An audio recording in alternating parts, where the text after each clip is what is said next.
জয়নিতাই গৌর হরিবল। সর্বসাধু গুরু বৈষ্ণব চরণে দণ্ডবত প্রণাম জানিয়ে আজকের শ্রীমদ্ ভাগবত কথা শ্রী শ্রী ব্রহ্মবৈবর্ত পুরাণ থেকে শ্রী তুলসী উপাখ্যান শ্রবণ করব। জয়নিতাই গৌর হরিবল। হরিবল হরিবল হরিবল। গঙ্গারও কাহিনী শুনি পুলকিত অতি, জানিতে তুলসী কথা চান মহামতি। হরিবল হরিবল। নারদ গঙ্গার আর নারায়ণের বিবাহের কথা শ্রবণ করলো। শ্রবণ করে এবার নারায়ণকে বলছে যে প্রভু, তাহলে তুলসীর কথা কিছু শ্রবণ করা যাক। তাই কি বলছে? নারদ কহেন প্রভু কহবি বরিয়া, কিরূপে তুলসী হইল শ্রী বিষ্ণুর প্রিয়া। তাহলে বিষ্ণুর প্রিয়া কি করে তুলসী হলো, এটা একটু বলো। গঙ্গার বিবাহ কথা শ্রবণ করলাম, আসছে হবে। পূর্ব জন্মে কোন স্থানে জন্ম তার হয়, জানিবারে হইতেছে বাসনায় আমার। হরিবল হরিবল। পূর্ব জন্মে কোন স্থানে তার জন্ম হয়েছিল আমার জানার জন্য খুব বাসনা হচ্ছে। কাহারো নন্দিনী তিনি করহ বর্ণনা, মনের সন্দেহ মর করণে রসন। তাহলে কার মেয়ে ছিল? মনের সন্দেহ আমার দূর করে দাও। শুনিয়া নারদ বাক্য হর্ষিত মন, নারদের কহিলেন দেব নারায়ণ। অপূর্ব মাহাত্ম কথা শোনো মতিমান, সবিস্তারে কহি আমি তুলসী আখ্যান। হরিবল হরিবল। তাই নারায়ণ বলছে যে তাহলে সবিস্তারে আমি তুলসীর আখ্যান বর্ণনা করছি, শোনো। অপূর্ব কাহিনী, অপূর্ব মাহাত্ম কথা। মহান বৈষ্ণব ছিল বিষ্ণু অংশজাত, শ্রীদক্ষ সার্বনী নামে সর্বলোকে খ্যাত। হরিবল হরিবল। বিষ্ণু অংশজাত শ্রীদক্ষ সার্বনী নামে একজন বৈষ্ণব ছিলেন। ধর্মিষ্ঠ বৈষ্ণব তিনি মহান উদার, ধর্ম সার্বণীর পুত্র অতি গুণধাম।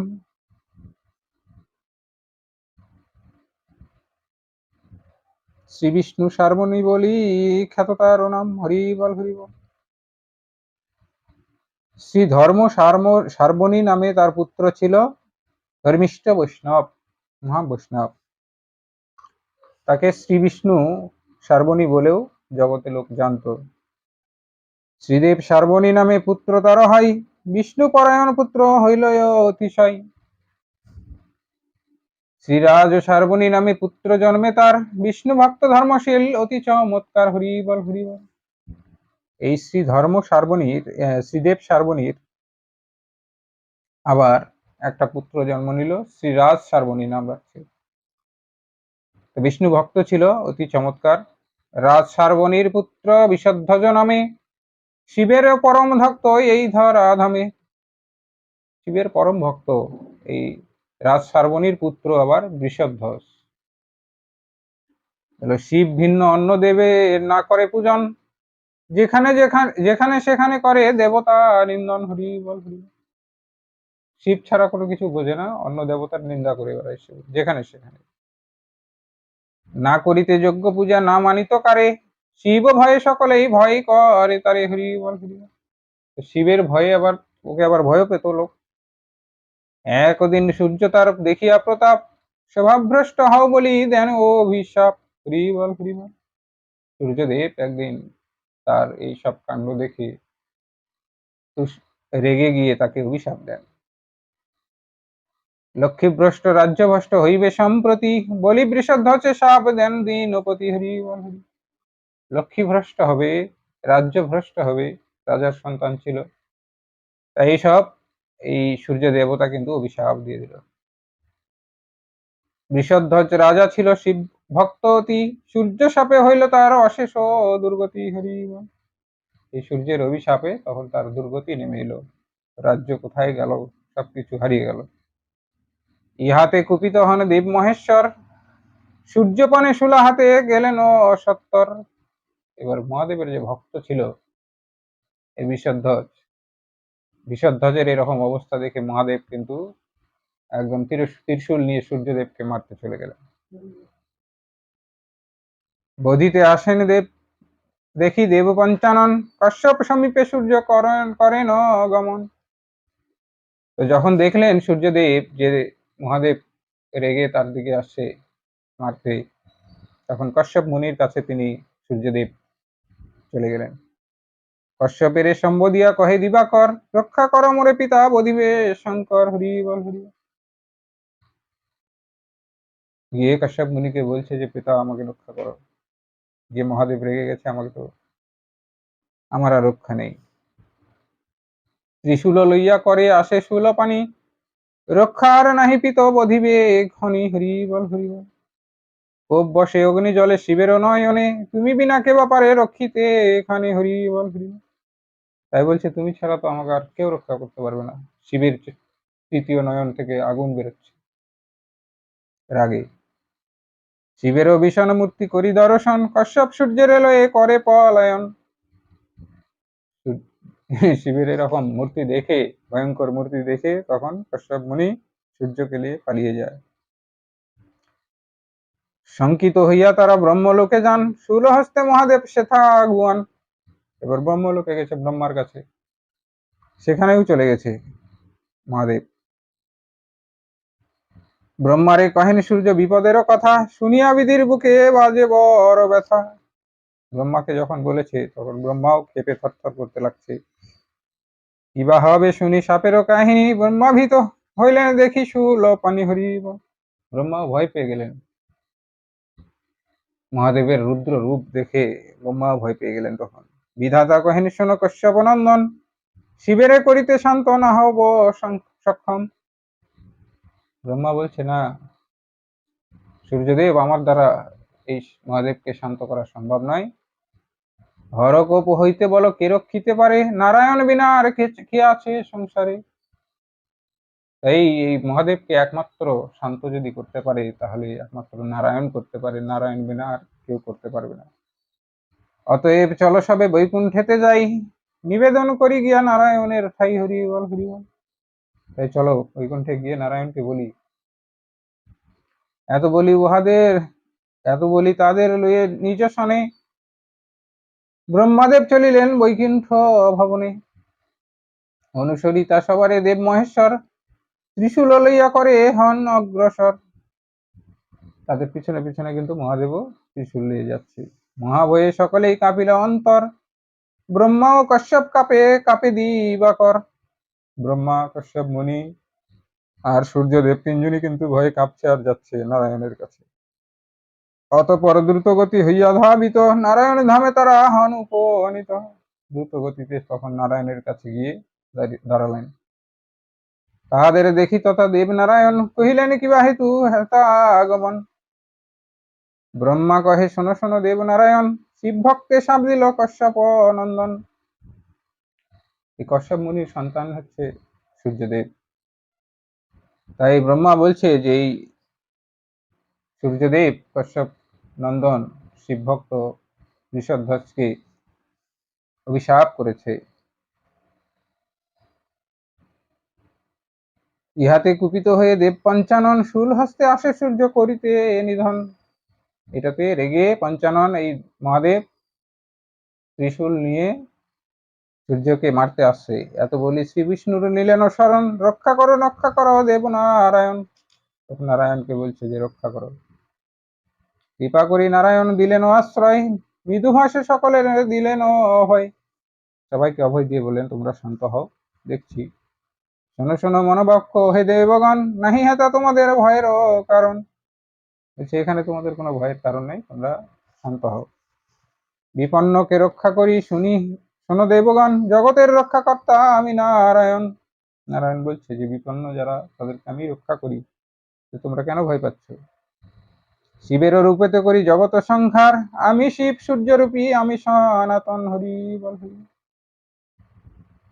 তখন ব্রহ্মা, সূর্যদেব আর কশ্যপ মুনিকে বলছে যে আমি তো শিব, আমি শিব রূপে জগৎকে সংহার করি।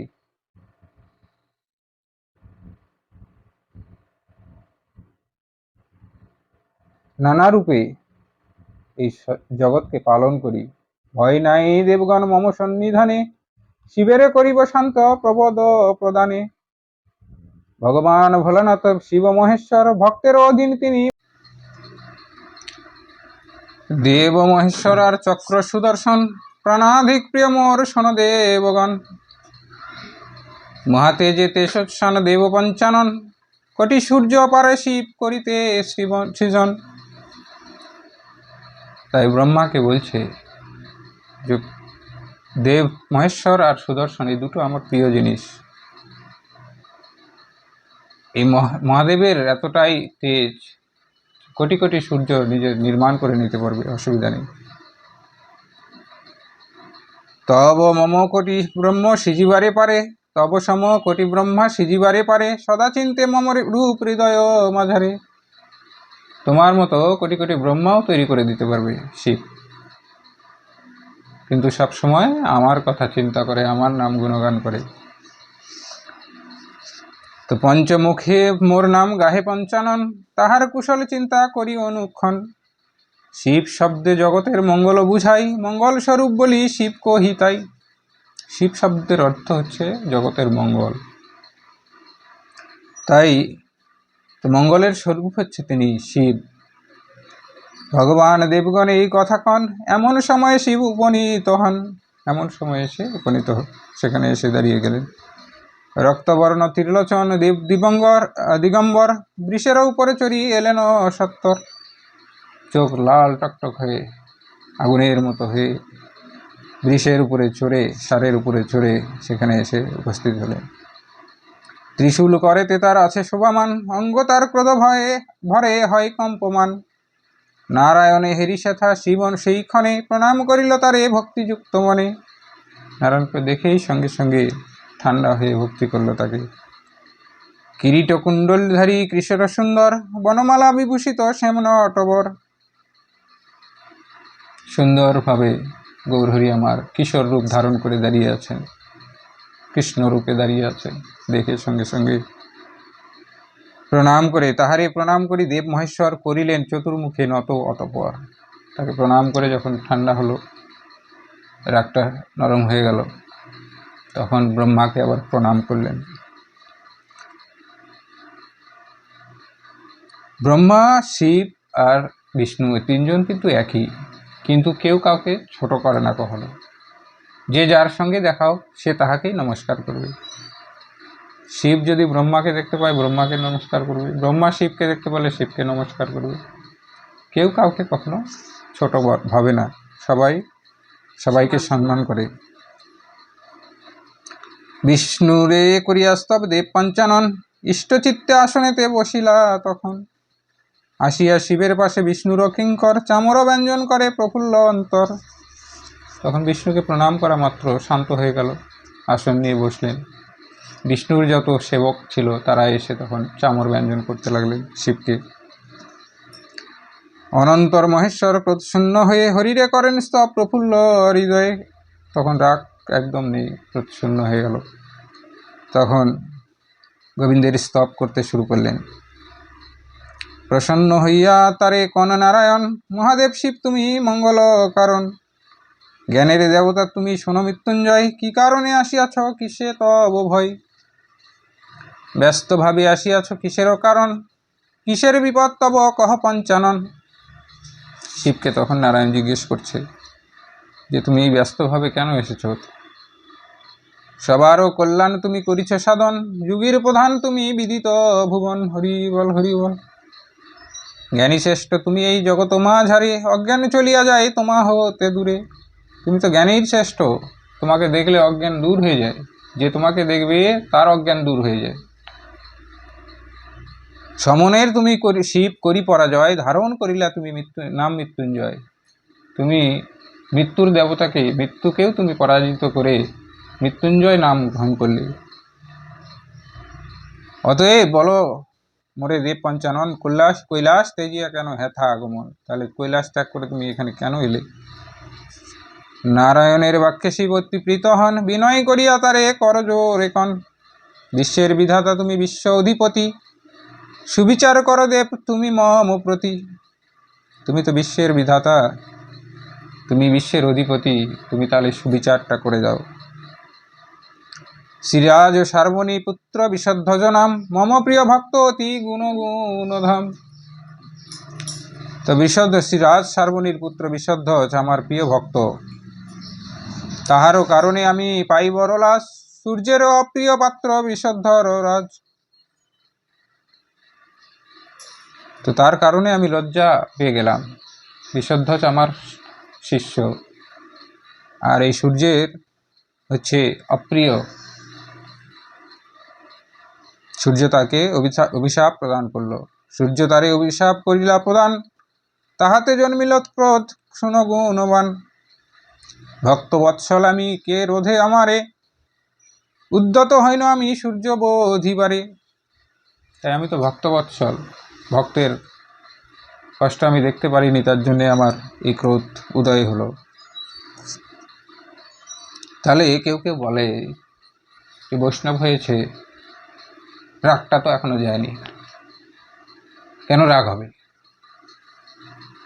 তো বলো, সমস্ত বৈষ্ণবের প্রধান বৈষ্ণব মহাদেব, 12 জন বৈষ্ণব আমাদের ব্রহ্মাণ্ডে, দেশে বললে ভুল হবে, ব্রহ্মাণ্ডে এই সৃষ্টির মধ্যে প্রধান বৈষ্ণব হচ্ছে শিব। তাহলে তার কেন ক্রোধ হবে? বলো, বৈষ্ণবের কি ক্রোধ হয় না? বৈষ্ণবরা ভক্ত বৎসল হয়, কিন্তু অল্প কথায় তাদের ক্রোধ আসে না। ভক্তের যখন কেউ কিছু করে, ভক্তের কষ্ট দেখে, তখন তাদের ক্রোধ আসে। তাই বলছে সূর্য তাপে তারে অভিশাপ করিলা প্রদান, তাহাতে জন্মিল ক্রোধ শোনো গুণবান। ভক্ত বৎসল আমি কে রোধে আমারে, উদ্যত হইনু আমি সূর্য বোধিবারে। নির্দোষ আমার ভক্ত, কোনো দোষ নাই, তারে শাপ দিল সূর্য শোনো গোসাই হরিবল। গোবিন্দকে বলছে যে আমার ভক্ত নির্দোষ, তাকে অভিশাপ করলো সূর্য। নিজেরও কর্মের ফল অবশ্য ভঞ্জিবে, আমার ক্রোধেতে সূর্য রক্ষা নাহি পাবে। এতেকো কহেন দেব যদি দেব পঞ্চানন, মিষ্টভাষে তুষ্ট করেন করি নারায়ণ। গোবিন্দ আমার মিষ্টি মিষ্টি কথায় তাকে তুষ্ট করছে। কি বললেন? কহিলেন শিব শোনো বচন আমার, সূর্য প্রতি ক্রোধ তব কর পরিহার হরিবল হরিবল। মহাদেবকে বলছে যে তুমি সূর্যের উপরে ক্রোধটা পরিহার করো। শরণ লয়েছে মম দেব দিবাকর, কেমনে বদিবে তারে বলহ শঙ্কর। বলছে সূর্যদেব আমার শরণ নিয়েছে এখন, তো তুমি কেমন করে এখন বধ করবে? শাস্ত্রে বলে যে শরণ নেই, কালকে যেটা পাঠে বললাম, শরণ নিলে তার সন্তান স্বরূপ হয়, তাকে রক্ষা করার দায়িত্ব তার। তো গোবিন্দের কাছে শরণ নিয়েছে সূর্যদেব, সূর্যদেবের পুত্র সম, সূর্যদেব পুত্রের সম হয়ে গেল নারায়ণের। তাই বলছে ক্রোধ পরিহার করো। আশ্রিত জনের যেই না করে রক্ষণ, তাহার পাপের ফল জানো পঞ্চানন। মহাদেবকে বলছি যারা আশ্রিত তাকে যদি রক্ষা না করে, তাহলে তার পাপ কত বড় হয় জানো তো। অতএব বলি শোনো ভোলা মহেশ্বর, ক্ষমা করো সূর্য তুমি দেহতার এবার। কৃপার আধার তুমি জগতেরও পিতা, আশ্রিত জনের হও তুমি পরিত্রাতা। ভীতজন যদি করে আশ্রয় গ্রহণ, তাহার বিনাশ নহে উচিত কখন হরিবল হরিবল। ভীত হয়ে কেউ যদি আশ্রয় গ্রহণ করে, তাহলে তার বিনাশ কখনোই করতে নেই। তাই তুমি সূর্যকে বরদান করো, রোষ তেজি ক্ষমা করো দেব দিবা করে, মম বাক্যে রোষ যদি না পারো তেজিতে। সূর্যের রক্ষিব আমি নারী ববোধিতে। বলছে আমার বাক্যে যদি তুমি ক্রোধ না ত্যাগ করো, তাহলে আমি রক্ষা করব সূর্যদেবকে, কিছু করতে পারবে না। তাই বলছে আমার আশ্রিতে যেই অনিষ্ট করিবে, এই জগতে তারে কেহ রক্ষিতে নারিবে। বলছে আমার আশ্রয় নিয়েছে যাই, তাকে যদি কেউ ক্ষতি করে, তার তো রক্ষা নেই, কেউ রক্ষা করতে পারবে না। হেন বাক্য কহিলেন দেবনারায়ণ, ভীত হয়ে বলেন তবে দেব পঞ্চানন। তখন পঞ্চানন বলছে সকলের প্রভু তুমি পালক সবার, কে লঙ্ঘিতে পারে বলো আদেশ তোমার। তুমি তো সকলের পালক, তোমাকে তোমার এই তোমাকে তোমার কথা কে লঙ্ঘন করতে পারে? তোমার আদেশ তো শিরোধার্য করতেই হবে। তথাপি আমার ভাব বুঝো মনে মনে, যে কারণে আসিলাম তোমার সদনে। বিধাতার কাছে সূর্য লইলা শরণ, সূর্য সহ ব্রহ্মা হেতা করে আগমন। বাক্যে ধ্যানে যেই জন লইবে শরণ, শঙ্কাহীন নিরাপদ হয় সেই জন। হরিরে শরণ যদি করে কোনো জন, মঙ্গল হইবে তার জানি সর্বক্ষণ। হরি বল শিব বলছে যে হরিকে যে হরির কাছে একবার শরণ নিয়েছে তার মঙ্গল অবশ্যই হবে। তাই বলছে সূর্য শাপে শোভাহীন মোর ভক্ত হয়, লক্ষ্মীভ্রষ্ট রাজ্যভ্রষ্ট হলো সে এ সময়। সূর্যের অভিশাপে শোভাহীন মানে দেখতে খারাপ হয়ে গেছে, চোখ মুখ এমন হয়ে গেছে যে মানুষকে দেখানো যাবে না, শোভাহীন হয়ে গেছে। লক্ষ্মীভ্রষ্ট হয়ে গেছে, বাড়ি থেকে লক্ষ্মী চলে গেছে। রাজ্যভ্রষ্ট হয়ে গেছে, 3টা অভিশাপ দিয়েছে। অর্থহীন হয়ে পড়েছে, রাজ্য ছাড়া হয়ে পড়েছে বিষধর। তাই বলছে যে রাজ্যভ্রষ্ট হলো, শোভাহীন হলো, বিনা অপরাধে সাপ দিল দিবাকর, কি হবে উপায় এবে বলো সত্তর। তাহলে বিনা অপরাধে যে এই অভিশাপ দিয়েছে তাহলে কি হবে উপায়? শুনিয়া শিবের কথা কন ভগবান, নিপেরো ভবনে শীঘ্র করহ প্রস্থান। কালক্রমে বিশুদ্ধ হইয়াছে মৃত, শীঘ্র তুমি সেই স্থানে হও উপনীত। এই যে অনেক সময় চলে গেছে, ততদিনে কিন্তু বিশুদ্ধ মারা গেছে। তাই বলছে যে তুমি তো সত্তর সেখানে যাও, গিয়ে দেখো বিশুদ্ধ মারা গেছে। হংসধ্বস পুত্র তার মৃত্যু তার হয়, ধর্মধ্বস কুশধ্বস তাহারও তো নয়। তার পুত্র আবার হংসধ্বস, সেও মারা গেছে। তার পুত্র আছে ধর্মধ্বজ আর কুশধ্বজ নামে, তারা আছে। তা সূর্য শাপে তাহারাও হইল শোভাহীন, রাজ্যভ্রষ্ট লক্ষ্মীভ্রষ্ট রহেনি সেদিন। তো বৃষধ্বজ দেখো কে অপরাধ করেছিল। মানুষ বলে, আমরা বলি যে আমরা নিজের দোষে হয়তো নিজের কর্মদোষে ফল ভোগ করছি, সেটাও না। পিতৃকুল মাতৃকুল বংশের অপরাধেও অনেক সময় অপরাধী হতে হয়। বৃষধ্বজ, তার পুত্র 3 কুল পর্যন্ত শোভাহীন হয়ে আছে, লক্ষ্মীভ্রষ্ট হয়ে আছে, রাজ্যভ্রষ্ট হয়ে আছে। তো এরা তো অপরাধ করেনি, অপরাধ করেছে বৃষধ্বজ আর পিতার পিতা দাদু। আর এই নাতিরা পর্যন্ত সেই অপরাধের ভাগী হয়ে কিন্তু দিন কাটাচ্ছে। তো শুধু যে আমাদের কর্মদোষে আমরা এই কর্মফল ভোগ করি সেটা নয়, বংশেরও কিছু কর্মফল থাকে। এই জন্যই বলে এক বংশে যদি একজন বৈষ্ণব তৈরি হয়, 17 কুল বলে উদ্ধার পায়। 17 কুল, এই আগের যতগুলা কুল আছে 17 কুল পর্যন্ত লোক উদ্ধার পায়। তো এই যে ব্যাপার, তাই বলছে যে যাও, সূর্য তাপে ধর্মধ্বজ কুশধ্বজ নামে তার নাতিরা আছে, তারাও দেখো গিয়ে শোভাহীন হয়ে আছে, লক্ষ্যভ্রষ্ট হয়ে আছে। কমলার উপাসনা করে 2 জন, তপস্যা তুষ্ট হন কমলা তখন।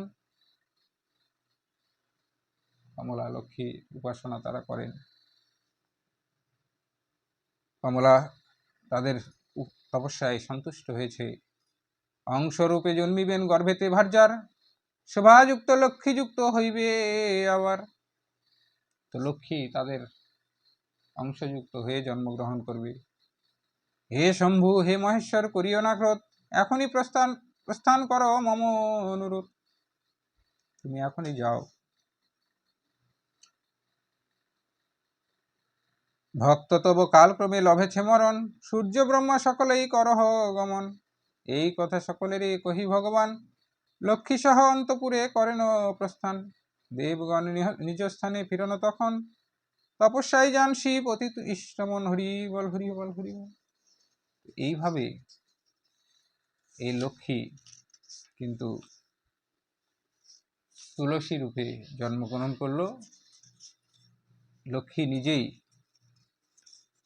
এই কুশধ্বজ ধর্মধ্বজের পরিবারে এসে জন্মগ্রহণ করে লক্ষ্মী জন্ম নিল। তো এখনো লক্ষ্মী জন্ম হলো কেবল, এটা উপাখ্যান।